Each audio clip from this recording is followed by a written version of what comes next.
کاوش مدیا.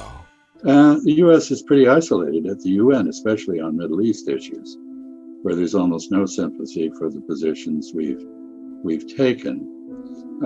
And some of the issues that Nagar mentioned affecting Iran have also affected confidence in the U.S. dollar.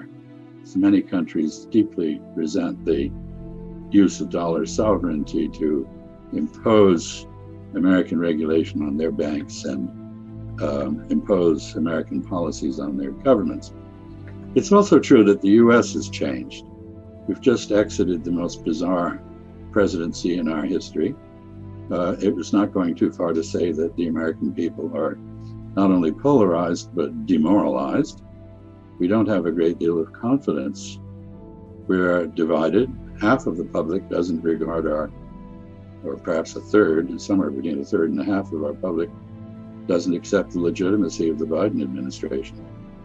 And we've lost a lot of moral standing in the world. We can no longer expect others automatically to fall in behind us as they once did. Our handling of the COVID pandemic has gained us a reputation for incompetence, which is the opposite of our. And whatever happens to the JCPOA, Iran is visibly less risk averse. It's willing to take risks with ships in the Strait of Hormuz and in the Levant. And in some ways, it's got the drop on Israel through its proxies in Syria and Lebanon. In the middle of all this, confidence in the U.S.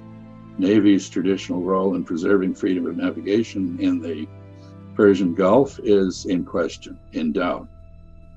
Instead of responding as we did in the past when Iran took a ship or two captive, we tried to organize a multinational task force and basically came up with very few participants.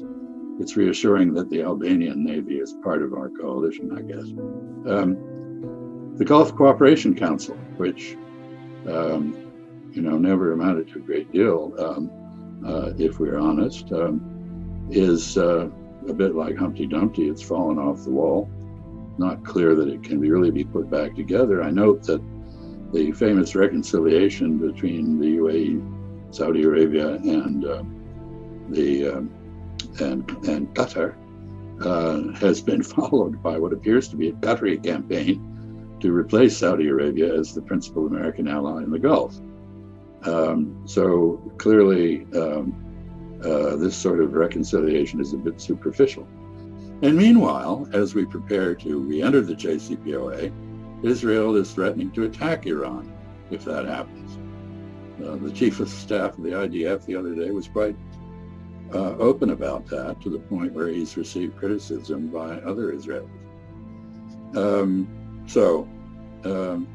The final point on Iran, I think I mentioned, but I think it deserves attention, and that is Middle East issues have helped isolate us at the UN.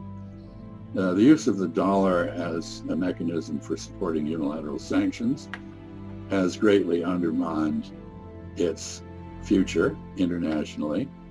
We are now seeing many countries begin to experiment with digital currencies, which would make a much easier trade settlement mechanism potentially than going through the Federal Reserve Bank of New York and subjecting yourself to American jurisdiction.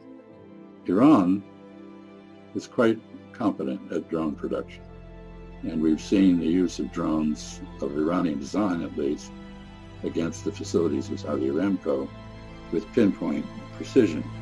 So the military environment is also changing.